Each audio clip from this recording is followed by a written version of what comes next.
especial. Estamos acá en MTV, programa número 26, que estamos ya en temporada número 2 de este programa. Y hoy tenemos realmente estamos desde casa, como verán. La escenografía es distinta a la habitual.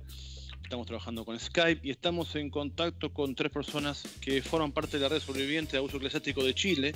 Estamos con Helmut Kramer, que ya ha estado en otros programas aquí en MTV. Helmut, buenas noches, ¿cómo estás? Hola, buenas noches. Eneas Espinosa, que está en Buenos Aires. Hola, Eneas, ¿cómo estás? Hola, ¿cómo estás? Francisca Carrasco, que también está en Santiago. Hola, Francisca, ¿cómo estás? Bienvenida. Un gusto. Bien, bueno, pensamos hacer este programa, amigos, televidentes, porque a raíz del fallecimiento del tío del presidente, este personaje Bernardino Piñera, y todo lo que pasó en el famoso sepelio, que es para nosotros hoy por hoy es secundario. Lo que nos importa es hablar de este ser que falleció, esta persona que falleció. ¿Quién quiere empezar a contarnos quién fue este personaje Bernardino Piñera? Cualquiera de los 3 puede comenzar. Bueno, si quieren arranco. Dale. Empiezo yo. Miren, el tema con Bernardino Piñera en realidad es que es el fiel reflejo de cómo funciona la Iglesia Católica y su sistema de encubrimiento, porque es un obispo el cual está sospechado y investigado primero que nada por encubrimiento, porque él recibe denuncias de abusos cometidos en su diócesis y no hace nada al respecto, cosa que no es distinta de la mayoría de las autoridades de la Iglesia Católica, ¿sí? Que las víctimas tardan muchísimo en denunciar y que finalmente cuando se le denuncia a él por abusos que habría cometido él en persona, este caso también se dilata. Pasa el tiempo, pasan los años, la causa se manda al Vaticano con esta idea de que se investigue mejor. Y en el intertanto, ¿qué sucede? Injusticia, que en este caso se traduce en la muerte de este delincuente, por lo menos sospechado de delincuente sexual y de encubridor, y entonces el caso se diluye y no queda en nada. Y ahí viene el siguiente capítulo, que es el que está viviendo Chile hoy día, que es toda una estructura de gente que sale a defenderlo, a hablar de que es un hombre viejo, bueno, ¿ah? tan sincero, tan lleno de virtudes, que se va a vivir con las monjitas antes de morir. Mira qué persona tan buena, ¿no? Entonces toda esta lógica va tapando y va encubriendo los delitos que se cometieron, delitos contra la infancia, vidas destrozadas, vidas destruidas, que no se investigan y que a la larga solo se traducen en más injusticia y en más impunidad. Porque además de estas personas, tenemos que pensar en aquellos que viendo este caso, lo ven por televisión, ¿no es cierto?, se enteran por los medios de prensa y dicen, bueno, denuncio a mi abusador, denuncio a ese cura, a ese obispo que abusó de mí siendo niño, si lo que va a pasar es nada. O sea, esa es la señal que le manda no solamente la Iglesia, que esto es lo importante, sino que el Estado de Chile, y en este caso el gobierno de Sebastián Piñera, le manda una señal terrible de impunidad al resto de los sobrevivientes, de las víctimas que están en silencio, en sus casas, esperando atreverse a denunciar. ¿Para qué voy a denunciar si después el propio presidente pasa por sobre la ley, abre un ataúd, hace un funeral que si no hubiésemos estado en cuarentena hubiese sido con honores y probablemente lo hubiesen llevado a la moneda como llevaron a la Virgen hace un tiempo atrás? Claro, sí, totalmente así. El sentido primero de lo que es la violencia que cada uno sufre y luego también la violencia que el sistema genera ante la impunidad de todo eso es una doble barrera para poder denunciar. Francisca, ¿cómo es tu acercamiento a la red de sobrevivientes? ¿Cómo es que llegás a esta instancia, a esta red, esta fuerza que entre todos se dan para poder salir adelante? ¿Cómo es tu acercamiento a este momento que estamos viviendo? Todo comenzó en el año 2018, a la cual yo denuncio a uno de los investigadores del caso Maristas. En un principio me comunica Isaac Brambunich, no puedo pronunciar muy bien el apellido, y después me comunica mi queridísimo amigo Eneas, no recuerdo si por Twitter o por Facebook, y de ahí llegan a un grupo de WhatsApp en el cual todavía estamos, y ahí empezamos a conformar esta red que al principio éramos 10 personas, no más. Empezamos a llegar cerca de 40 personas y empezó a aumentar los distintos sobrevivientes, y desde ahí que empezamos, llevamos trabajando ya estos casi 3 años de larga lucha, y sin duda lo que ocurrió ahora con Bernardino Piñera es sumamente desastroso. Demuestra la cultura patriarcal que siempre ha tenido la Iglesia Católica, especialmente hacia las personas abusadas sexualmente, y la violencia también de género que ha ejercido hacia nosotras las mujeres en general, que también se habla muy poco de mujeres abusadas. Normalmente se ve o se visibiliza también a hombres abusados, pero también hay muchas mujeres dentro de la Iglesia Católica abusadas tanto de conciencia como de poder y sexualmente. Con esto, la muerte de Bernardino Piñera, también desató una olla aún más a presión que ha tenido el gobierno hace un par de meses también con poco más, llevaron a una virgen en la moneda, siendo un estado laico, y un sinfín de cosas que ahora no sé si un sobreviviente pueda denunciar, viendo cómo al tío del mismo presidente lo defienden por estas acusaciones o delitos sexuales que se tienen que investigar. Claro. Helmut, bueno, Piñera tiene al hermano, que es el creador de las AFP, que es un instrumento terrible de lo que es el robo a la gente, a las jubilaciones. Ahora tiene un tío que está acusado de lo peor que una persona puede hacer, que es meterse con la infancia, con la inocencia de un niño, una niña. Qué familia, ¿no? La verdad, qué personaje. Además, él acusado de robo y de todo. ¿Qué personaje es esto, ¿no? Que nos gobiernas, que deciden por varios? La red trabaja, digamos, en ese sentido para poder, entre todos, hacer denuncias más masivas. ¿Hay algún tipo de ayuda a nivel de abogados, a nivel letrado? ¿Cómo funcionan más específicamente? Mira, antes de entrar específicamente en lo que tú me estás planteando, a mí me gustaría que nos detuviéramos un par de minutos en lo que fue ese funeral. Dale.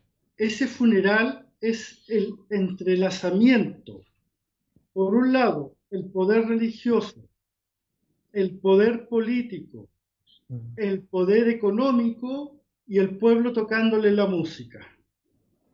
Claro. Fijémonos en lo que había en ese momento.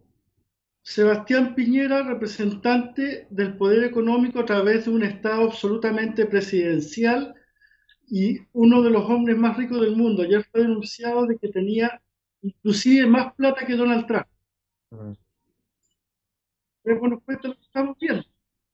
Poder económico, poder político, poder religioso. ¿Por qué la Iglesia no dice en ningún momento si a todos los 6.000 y tantos, 7.000 fallecidos en Chile por COVID no le podemos hacer un funeral como corresponde? En este caso tenemos que hacer una excepción.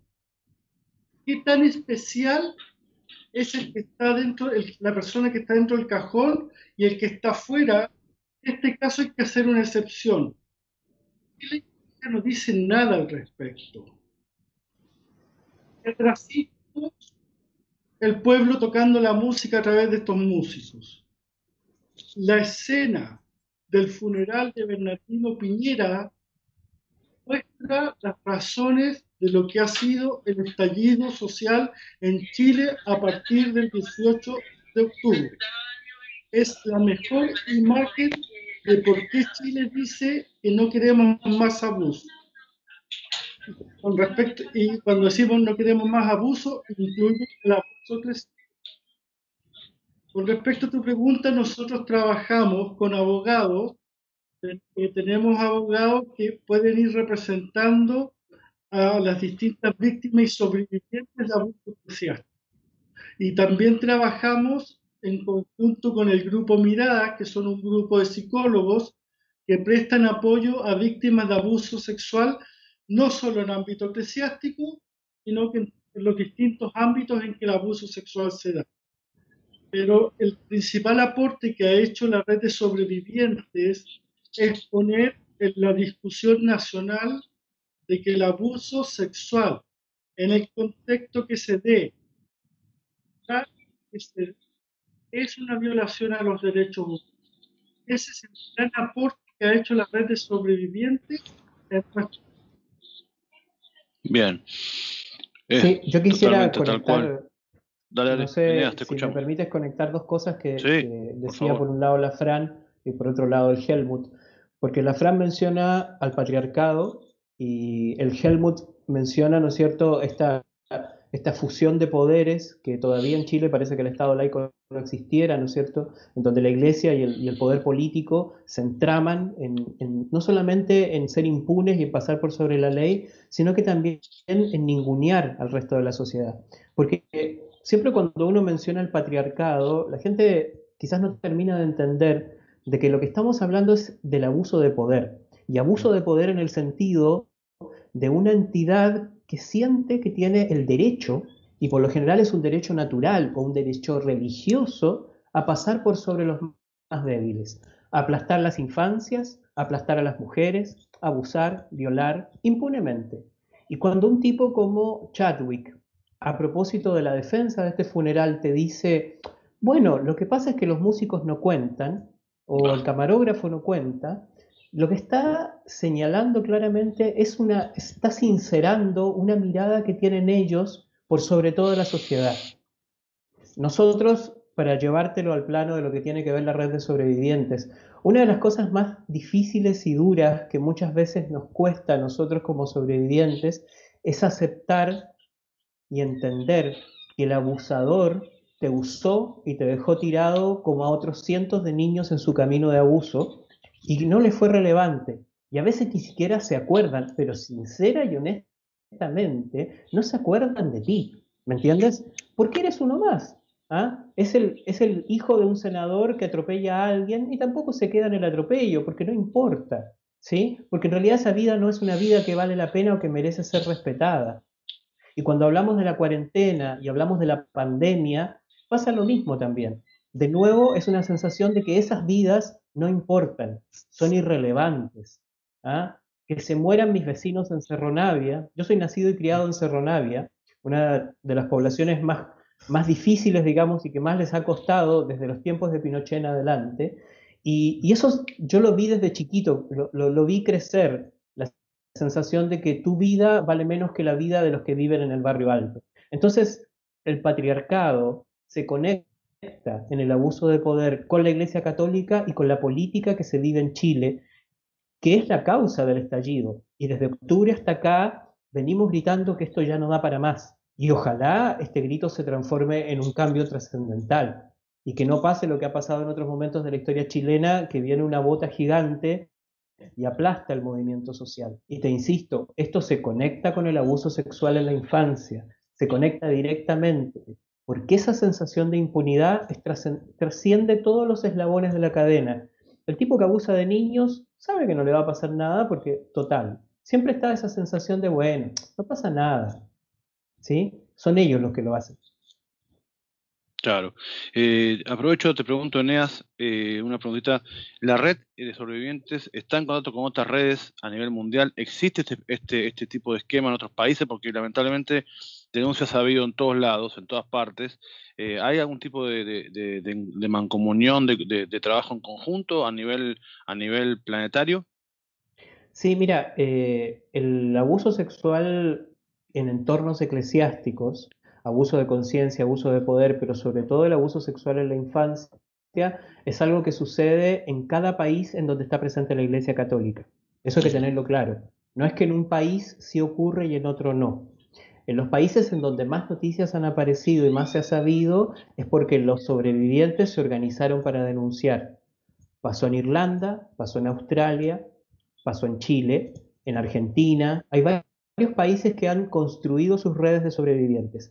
Esas redes entre sí estamos conectados, conversamos entre nosotros, intercambiamos información. Es menos de lo que quisiéramos. Nos encantaría poder tener una organización como con los suficientes recursos para hacerlo como lo tiene la Iglesia Católica. Pero cada vez que se puede lo hacemos. Te voy a poner un solo ejemplo que es fácil, que es algo que ocurrió entre Chile y Argentina, porque un sacerdote denunciado en Argentina fue trasladado primero a Chile. En Chile lo abusó nuevamente, fue devuelto a la Argentina. La información que nos fuimos transmitiendo entre las dos redes de sobrevivientes permitió que esa denuncia se hiciese pública y que por lo menos ese cura fuese retirado de los colegios en donde andaba y hoy día está siendo investigado por la justicia argentina. La buena noticia es que lo agarraron en Argentina, donde la ley en ese sentido es mucho más fuerte porque se respeta y se entiende los mismos tratados internacionales que firmó Chile. Este es un dato no menor. El abuso sexual en la infancia es tortura, por lo tanto es un delito imprescriptible. Incluso antes de que el Congreso Nacional, el Congreso chileno, creara la ley de la imprescriptibilidad, fuese sancionada, antes de eso ya los convenios internacionales obligaban a Chile a perseguir los abusos contra la infancia porque son tortura. ¿Sí? Bueno, en Argentina eso se entiende muy bien y por lo tanto no importa cuántos años pasaron, a los curas se les persigue, se les investiga y se les mete en la cárcel. Claro, sí, ha habido muchos casos que ha pasado en Argentina, eso es cierto. Bueno, el Papa también ha sido un gran encubridor, ¿no? Más allá de que tenga un discurso, solamente un discurso supuestamente progresista, entre comillas, sabemos que el tipo es un encubridor y que no va a hacer nada para cambiar, esto es parte de un modelo. Francisca, hablaste recién del tema de las mujeres, es cierto, lo que tiene casos, la mayoría de los casos más conocidos, lamentablemente, son niños, pero también hemos tenido casos, según vos decís, de mujeres abusadas, de niñas abusadas. ¿Cómo ha sido tu experiencia al respecto de encontrarte con otras también pares que relatan estos abusos también de estas personas?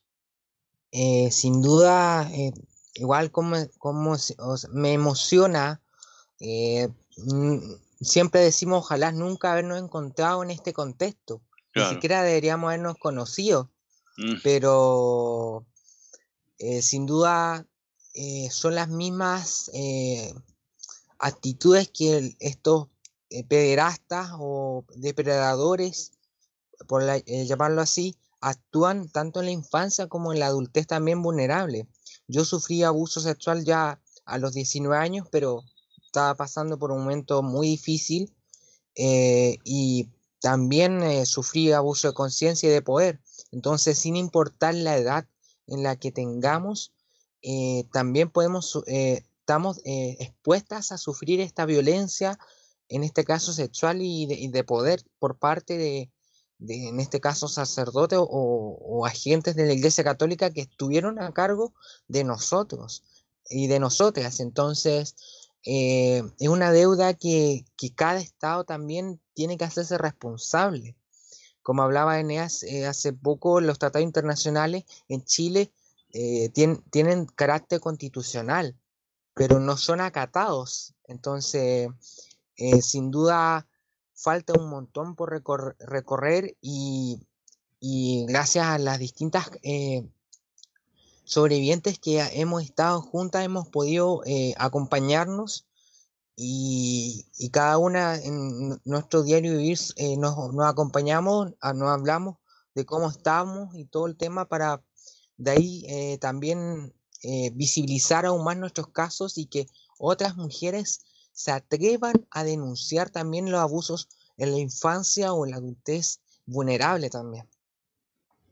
Claro, porque lo que os han relatado las víctimas es que el abuso permanentemente, o sea, ocurre a lo mejor en un tiempo determinado, pero después sigue actuando en la conciencia, en los sueños también, ¿no? O sea, se mete en la personalidad de cada uno de nosotros. Te pregunto en el contexto de la pandemia.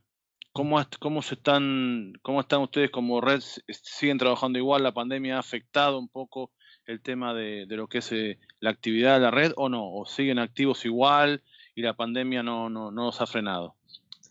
A ver, a nosotros no nos frena la pandemia, pero sí nos complica bastante de un punto de vista práctico, porque obviamente la contención personal no está.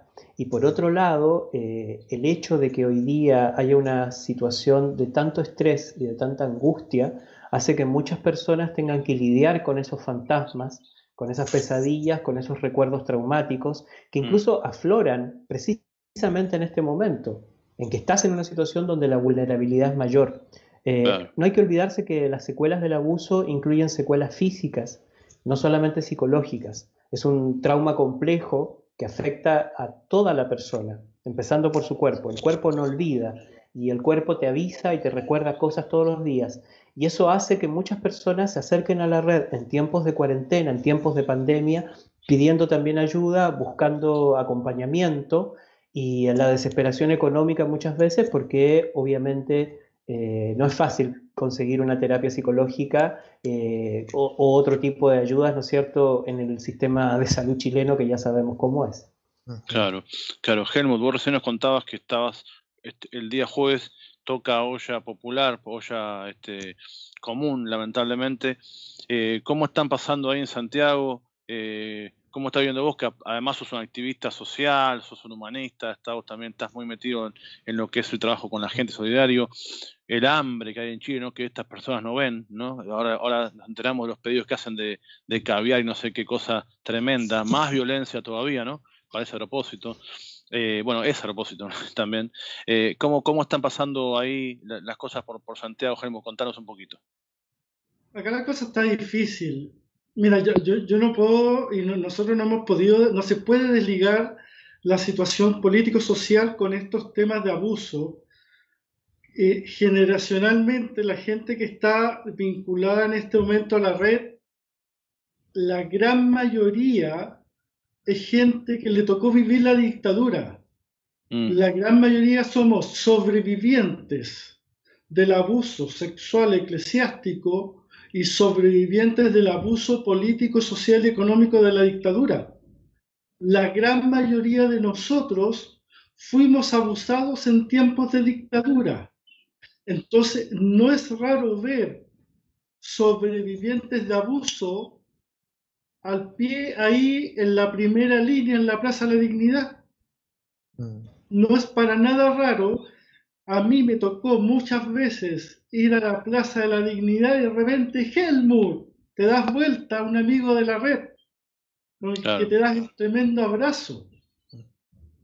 No es raro, porque son dos cosas que van muy, muy ligadas. Y hoy tampoco es raro, no solamente en mi caso, sino que ver a muchos amigos y amigas sobrevivientes de abuso empujando la olla común en un momento en que no solo en Santiago, sino que a nivel nacional hemos entrado en una situación de crisis económica gravísima, aumento acelerado del desempleo, y donde vemos por otro lado que el gobierno tira migajas mientras se come el caviar. Claro. Y que la única forma que hemos ido recordando, es volver a esa olla común solidaria. Y yo no soy el único sobreviviente que lo está haciendo. Yo me meto en Twitter y veo a mis amigas y amigos mandando mensajes por Twitter: oye, por favor, depositen en tal cuenta, necesitamos juntar plata, ¿quién dona por otro? ¿Quién dona fideo? No soy el único, sería tirarme flores que no tengo. Somos claro, muchos y muchas los sobrevivientes de abuso sexual eclesiástico que inclusive, aunque no hayamos vivido los tiempos de la dictadura, estamos en esta lucha. Mi amiga Fran, por suerte, no le tocó vivir esos tiempos, pero sin embargo es una activista de los derechos, de la diversidad, y también es una activista que está en la calle en la lucha con nosotros y empujando las ollas comunes. Estamos todos en la misma, todos, porque más encima esta situación que nos tocó vivir, no todos, pero a muchos nos ponen una sensibilidad distinta. Claro. Francisca, ¿se puede volver de un abuso? ¿Se puede superarlo, trabajarlo, denunciarlo? Más sobre todo en la discriminación también que sufre la disidencia, las diferentes formas de diversidad sexual, que aquí al menos en MOTV nosotros abrazamos todo lo que tiene con la diversidad, con la no violencia. Somos un canal que apuntamos a eso, a la tolerancia y al respeto, siempre a las decisiones del otro o de la otra, o del otro, como hay que decirlo ahora también. ¿Cómo es tu experiencia en el tema ese puntual porque pienso a lo mejor en muchas chicas, chicos mirando, a lo mejor que les cuesta asumir su identidad, que tienen un tema en la casa, quizás no con una persona eclesiástica, pero sí a lo mejor con un tío, con un padre, con un hermano, con un familiar, un vecino. ¿Cómo se puede superar eso? ¿Es posible trabajarlo y salir adelante? No sé si la palabra sería como superar, pero tratar de sobrellevar un poco el abuso que, como decía Eneas, va también más allá de lo psicosocial, va también con el cuerpo. Constantemente distintos sobrevivientes tenemos dolores musculares en la espalda, por ejemplo, crónicos, depresiones, trastornos de ansiedad y un sinfín de otras cosas que se desencadenaron desde el abuso en la infancia o en la adultez vulnerable. Entonces, como parte de la disidencia, sin duda poder invitar a que puedan tratar de ir de a poco reconociendo el abuso, porque uno no lo ve en el momento. Uno al principio normalmente piensa, a lo mejor qué hice yo, a lo mejor yo tengo la culpa, y tiempo después uno se da cuenta que no es, nunca va a ser culpa de la víctima. Dejar claro en eso, nunca es culpa de la víctima. Siempre va a ser culpa en este caso del depredador o el abusador sexual o de poder. Invitar a las distintas disidencias o diversidad sexual, disfuncional también sexual, que puedan hacer estas denuncias a la medida que puedan procesarlas también, porque a mí me tardó 5 años o 4 años, otros lo pueden tardar 50. Cada cuerpo es diferente, entonces también el tiempo va cambiando en la medida de cada sobreviviente.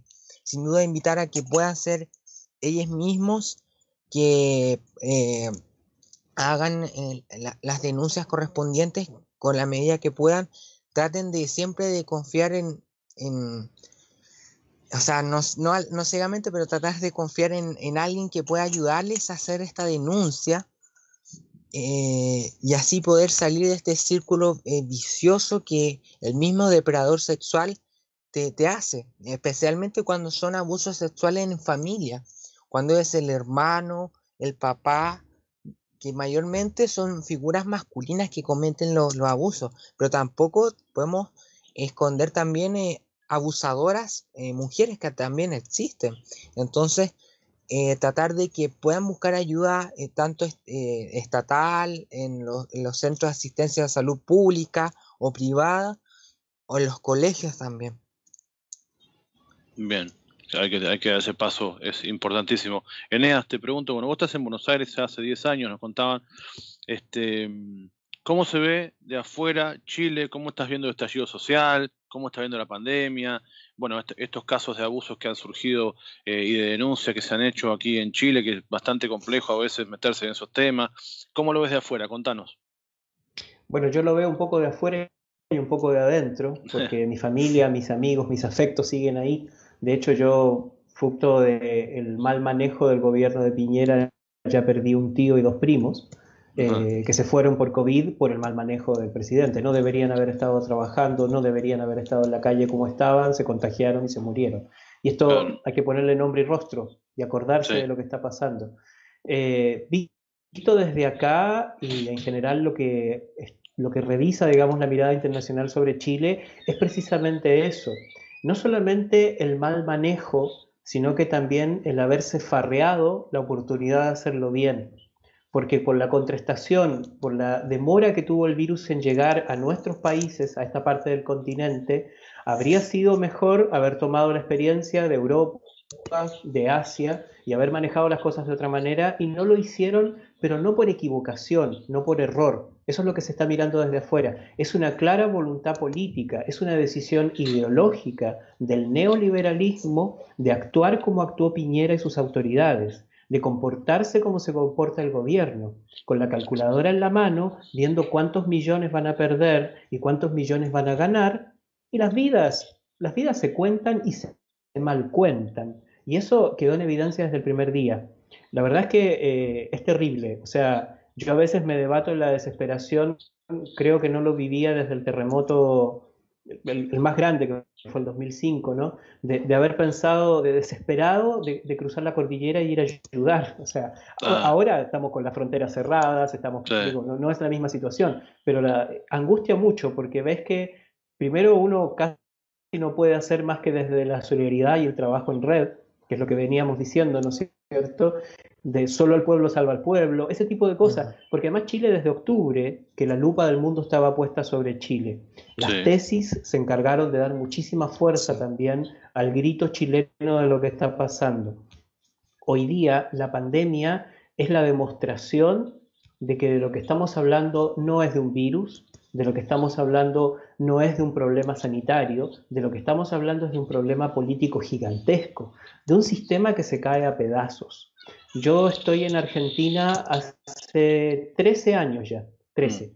Y cuando yo llegué acá, me impresionaba mucho porque los argentinos siempre me decían, el modelo chileno, la cosa del éxito, ustedes son los jaguares de sí, Latinoamérica, están conectados con el Asia-Pacífico, ¿viste? No sé si ustedes se acuerdan de toda esa época, estaba Japón, Taiwán, estaba Chile que crece a tasas chinas y no sé qué más. Y yo siempre tratando de explicarles o de hacerles entender que en realidad, desde un punto de vista del chileno promedio, de la gente que realmente tiene que trabajar y todos los días ganársela, el modelo era una fantasía y siempre lo fue. Vivíamos siempre endeudándonos con tarjetas de crédito, pagando cosas que no era posible financiar de otra manera, teniendo 2 o 3 trabajos para poder llegar a fin de mes, la salud privada, bueno, todo lo que ya sabemos cómo es. Y afuera de fronteras afuera no se entendía, porque en general siempre hay un fenómeno que todos vivimos, ¿no? Que es que cuando te falta información uno la completa con lo que conoce o lo que sabe. Entonces cuando te decían el modelo chileno exitoso, la gente se pensaba que de verdad era Noruega, era Suecia, no sé, era una cosa así como, wow, sí, ¿no? A Chile le va re bien. Además, con las maravillosas construcciones que se hicieron en Santiago de carreteras subterráneas que ocultan la pobreza, el argentino que iba a visitar Chile, que tenía las lucas para hacerlo, se bajaba en el aeropuerto, maravilloso, hermoso, después en un túnel, no veía nada de Santiago y aparecían Las Condes. Ujú. Entonces, wow, qué lindo que está Chile. Me acuerdo de la gente que iba a visitar y me decían, qué lindo que está Santiago. Yo le decía, ¿pero qué conociste? No, claro, porque el parque, ¿no es cierto? El parque de arriba, Parque Arauco, fuimos al mall de Las Condes, bla, patatín, patatán, y siempre hablándote de esos barrios.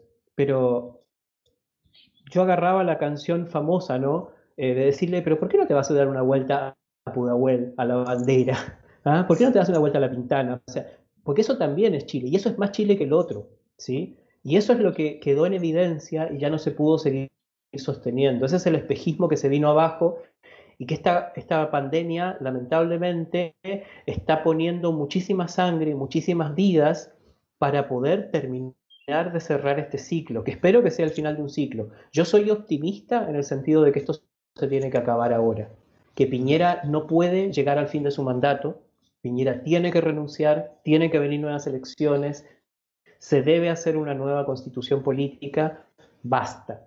Y eso es un consenso internacional. Yo creo que hoy día, salvo Donald Trump y sus amigos, nadie espera que en Chile pase otra cosa. mm, ¿Sí? Y no creo que exista hoy día un contexto internacional que soporte o que valide el autoritarismo que Piñera tendría que ejercer sobre el pueblo chileno para seguir sosteniéndose.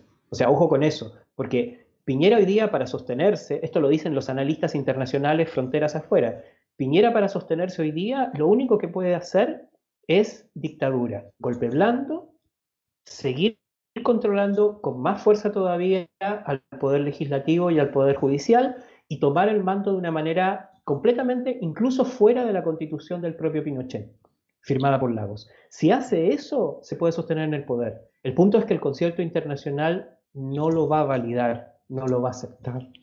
Ese yo creo que es el punto que este año se tiene que definir sí o sí. 2020 es muy importante para Chile. sí, que no pase piola, como dicen acá, ¿no? Que no salgan los boludos, diríamos en Argentina. Sí, el tema de mirar, de cerrar el Congreso lo miran con mucho cariño. Cada día, me imagino que la imagen anda dando vuelta, ¿no, Helmut? Helmut, para cerrar, quiero preguntarte datos sobre la red, cómo se conecta la gente, si hay alguna página de Instagram, teléfono, mail, dirección postal, que es antiguo, ¿no? Dirección postal, alguna cosa así como para poder conectarse con la red y entrar en contacto, porque también ayuda, ¿no? Charlar con ustedes y estar en contacto con otra gente. ¿Cómo hace la gente para contactarse? Eneas, yo creo que es la persona indicada para contestar esa pregunta, porque es la persona que lleva en sus manos toda la parte web y redes sociales de la red de sobrevivientes. Ah, bueno, Eneas, el amigo de Piñera. Sí, bueno.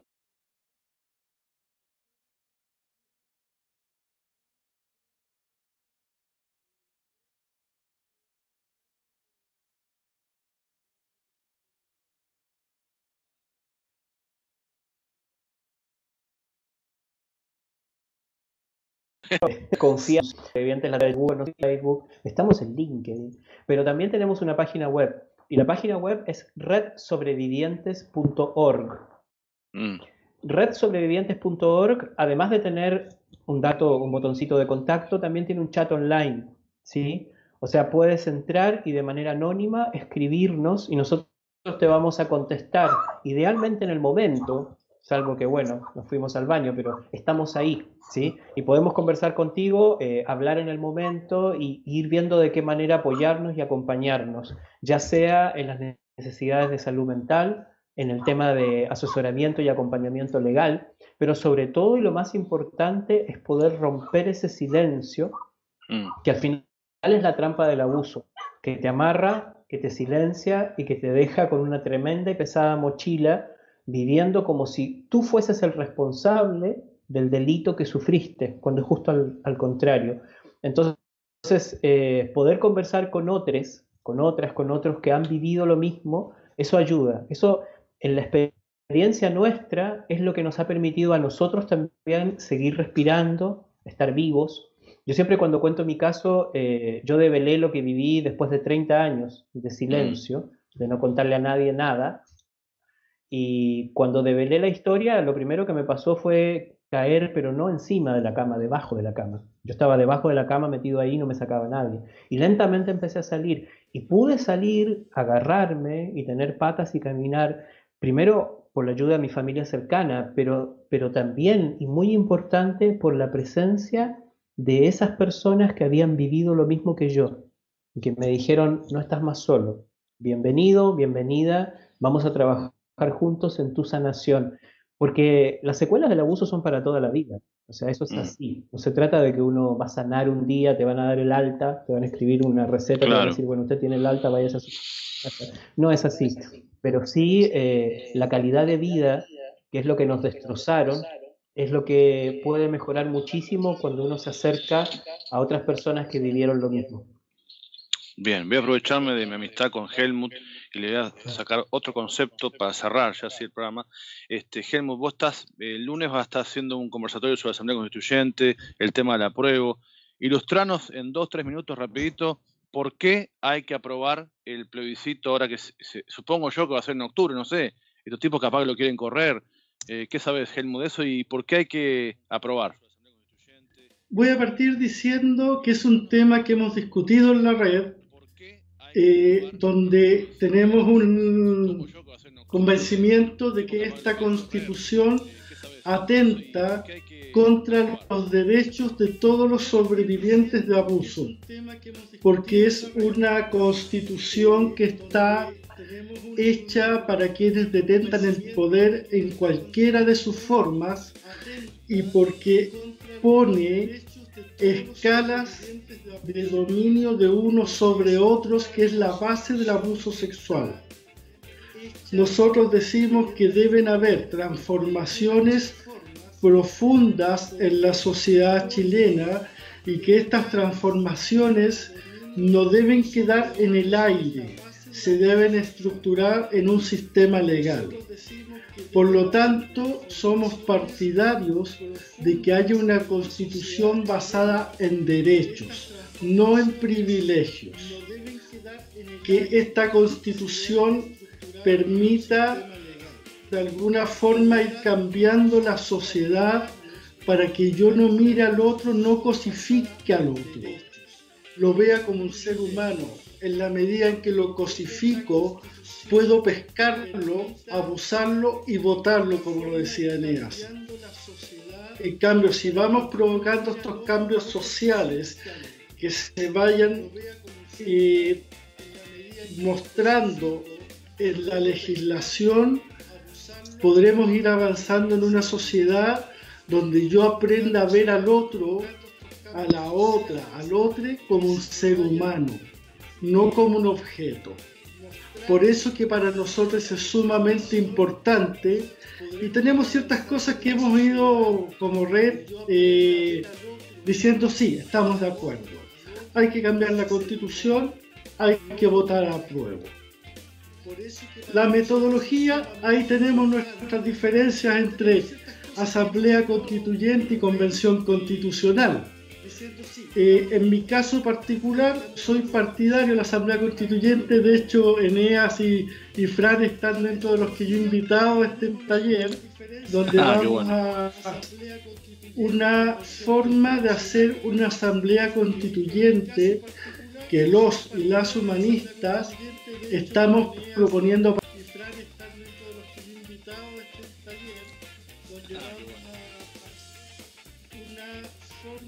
para el país.